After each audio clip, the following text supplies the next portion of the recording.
Nesse vídeo, eu vou falar sobre a venda de discos rígidos usados ou com defeito mesmo, nesses sites aí de venda, Mercado Livre, OLX e tal, e os perigos que isso pode incorrer para esse pessoal que vende esse tipo de equipamento, principalmente quando é de uso próprio. Né? As pessoas parecem que quando botam o equipamento para a venda não se atentam a certos detalhes que podem, inclusive, abrir brechas de segurança aí para o dia a dia da pessoa, e a gente vai ver aqui nesse vídeo como é que isso pode acontecer. Então, basicamente, eu tenho que falar só do disco rígido mecânico, eu não vou falar de SSD, porque SSD, quando dá defeito, é defeito mesmo e já era. Não é economicamente viável você consertar um SSD, a não ser que ele seja uma capacidade muito grande.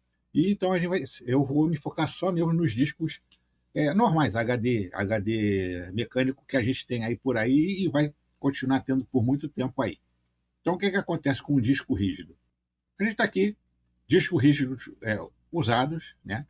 A gente vai falar sobre os que dão defeito e os usados, que são, por exemplo, quando a gente consegue trocar o disco rígido por um SSD, por ser mais rápido e aquela coisa toda, e o cara fica com um disco sem uso em casa e ele quer se livrar daquele negócio lá. Aí ele procura na internet, quando procura, né, formas de zerar o disco para os dados não serem recuperados. Tem muita gente curiosa aí que compra disco rígido justamente para fazer isso, para ver se não pega alguma coisa interessante nesse disco que vem aí. Isso é fácil de ser feito. Então o cara só formata o disco e bota à venda, e isso não é suficiente para garantir que o disco rígido fique livre dos dados anteriores e esses não possam ser recuperados aí por programas de recuperação de dados e tal. Aí isso acontece porque os dados continuam marcados lá no disco, gravados, né, e eles só são apagados realmente quando os dados que já estão lá presentes eles são reescritos em cima dos dados que já tem. Então, por isso, quando você usa programas de recuperação, alguns dados você consegue recuperar e outros não, devido às tentativas anteriores do próprio usuário de fazer uma reinstalação do sistema e coisas assim. Então, ele fica repetidamente escrevendo dados no HD, mas como o HD é relativamente grande, não consegue fazer isso de modo total e ainda consegue recuperar alguma coisa aí. E no caso dos discos usados, então, esse aí é o primeiro problema. O cara vai, faz um upgrade de máquina, ou ele mesmo, ou na própria empresa em que trabalha, ou então para terceiros, aí ele ganha esses discos aí, ou pega para ele aí e bota para vender. E o máximo que o cara faz é justamente isso: é zerar o disco, zerar no sentido de só formatar para entregar à venda. Aí o caboclo que está lá comprando, compra esse disco, às vezes até em lotes, né?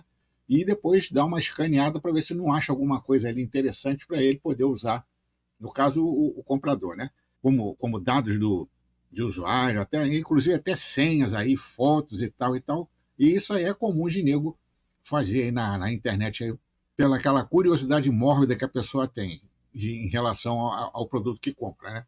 E a segunda situação é aquela em que o cara simplesmente o disco dele deu defeito, né? O disco rígido tem basicamente duas coisas que dão defeito: ou é a parte mecânica ou é a parte eletrônica. Quando é a parte mecânica, normalmente já era mesmo. Então você não consegue recuperar esses dados aqui, a não ser que você use, a não ser que você seja israelense, que tem aqueles programas malucos lá que recuperam dados, e tem a parte eletrônica. Então, se a parte mecânica estiver boa e a placa lógica não, o cara troca a placa, ele está lá então com o disco dele, o seu disco funcionando novamente com tudo aquilo que você tem na sua máquina, inclusive o sistema operacional, podendo dar boot e tal, já que o defeito foi na parte física da placa, né, na parte lógica, e não nos pratos giratórios ali da parte mecânica do disco. Aí ferrou. O cara lá usa um programinha para quebrar a senha do Windows ou outro sistema que estiver usando ali, e tudo que tiver naquele disco, o cara pega para ele, procura o que tem de interessante e tal, e inclusive pode até, né, usar esses dados de modo criminoso para conseguir vantagens em cima desses dados e tal. Aí, hoje em dia, porque hoje em dia dados é tudo, é o que importa, são os metadados, né? Então, quando você consegue dados completos de um disco que foi recuperado, aí é mais interessante ainda. O que eu digo? Quando você for trocar um disco, guarde ele para você.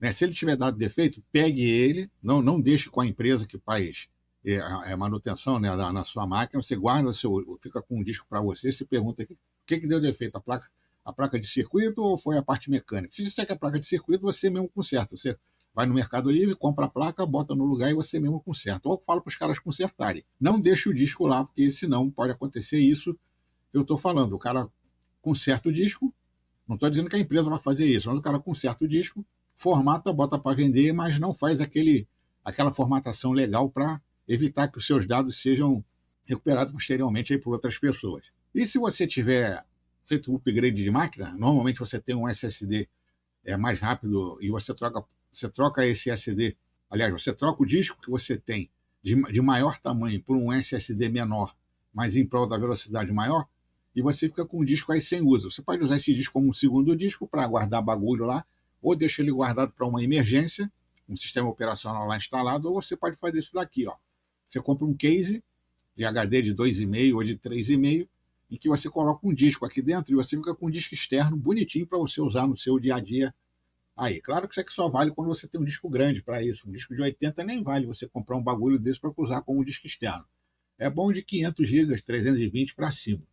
E o que a gente vai ver nesse vídeo, então, aqui, é uma forma ou algumas formas de você zerar o disco antes de você botar para venda. O chato é que esse negócio é um pouco demorado, né? Porque o que vai ser mostrado aqui vai fazer com que o disco seja escrito de cabo a rabo e, eventualmente, também reescrito mais uma vez, só para ter certeza que tudo que está no disco não pode ser recuperado. Então, o que a gente vai ver? A gente vai ver alguns comandos aqui.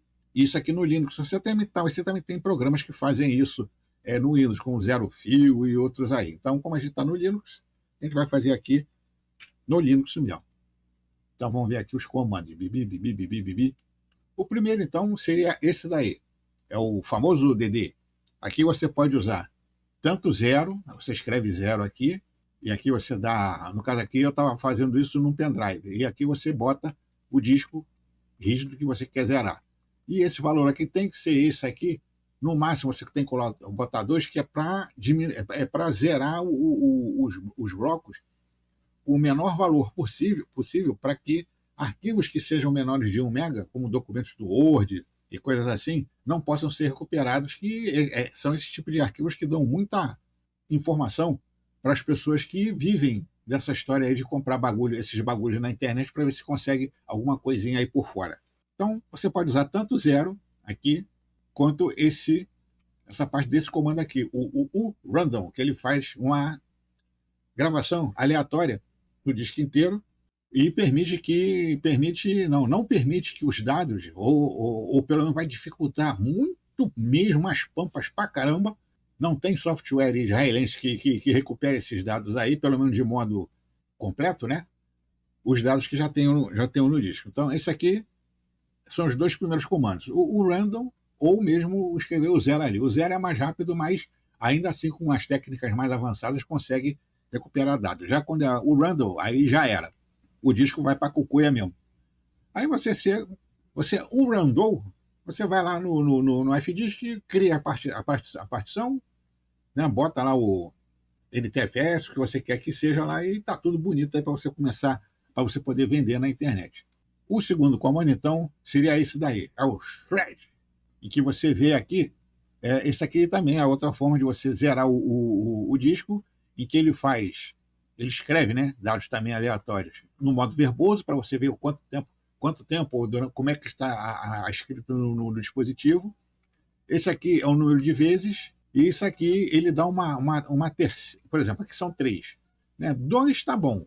E aqui ele dá uma última passada no disco, né, para ter aquela certeza de que o disco foi shredado, e assim você pode pegar e botar esse equipamento à venda aí sem nenhum risco de alguém conseguir recuperar alguma coisa inteligível no disco aí. E o terceiro seria esse, o programa WIP. O WIP você tem que instalar, caso você não tenha ele na sua máquina aí, que é sudo apt install WIP. O WIP-R, aqui o endereço do disco que você quer zerar. Ele vai perguntar aí uma pergunta de sim ou não, se diz sim ou não, de acordo com o lance aí. Mas o que eu achei que tem melhor resultado é aquele mesmo, o random, que a gente viu lá mais na metade final do vídeo aí, que é aquele que faz com que o sistema ripe os dados no disco. Apesar desse aqui ser mais rápido, inclusive, esse aqui costuma ser mais rápido, inclusive. Mas, via de regra, o tempo mais médio assim para você zerar um disco usando esses comandos aí é cerca de 3, 4 horas, porque os comandos eles fazem a repetição, né? E a gravação dos dados. E no disco de HDD normal, ele não é tão rápido quanto é um disco SSD, que também pode ser usado para isso daí, mas não faz muito sentido você zerar um disco desses aí e botar à venda, porque você vai usar ele como usado mesmo, porque com defeito você não consegue consertar um disco desse. Mas você também pode usar num disco SSD, lembrando que SSD tem vida útil, né? Então, a cada vez que você faz algum tipo de gravação no disco, não digo leitura, mas falando gravação, parte da vida útil desse disco vai embora. De um modo geral, os discos SSD eles têm aquele tal de TWR ou TBW, alguma coisa assim, que seria Terabytes Writer, que é, por assim dizer, a vida útil de um disco. Então, um disco de 80, um disco sem vergonhinha de 120 gigas, por exemplo, tem uma vida útil de 80 teras, gravação de 80 teras. E isso vai aumentando de acordo com a tecnologia do disco utilizado, né? Você pode ter um disco aí de 480 gigas que tenha um TBW, tem um TBW de 240 teras. Então, a vida útil dele seria, então, entre escritas e apagamento e arquivos deletados, que também não deixa de ser uma escrita, ele tem essa vida útil de 240 teras. Quando você chega ali, não que ele não vá dar defeito antes de chegar nessa média de escrita e nem depois.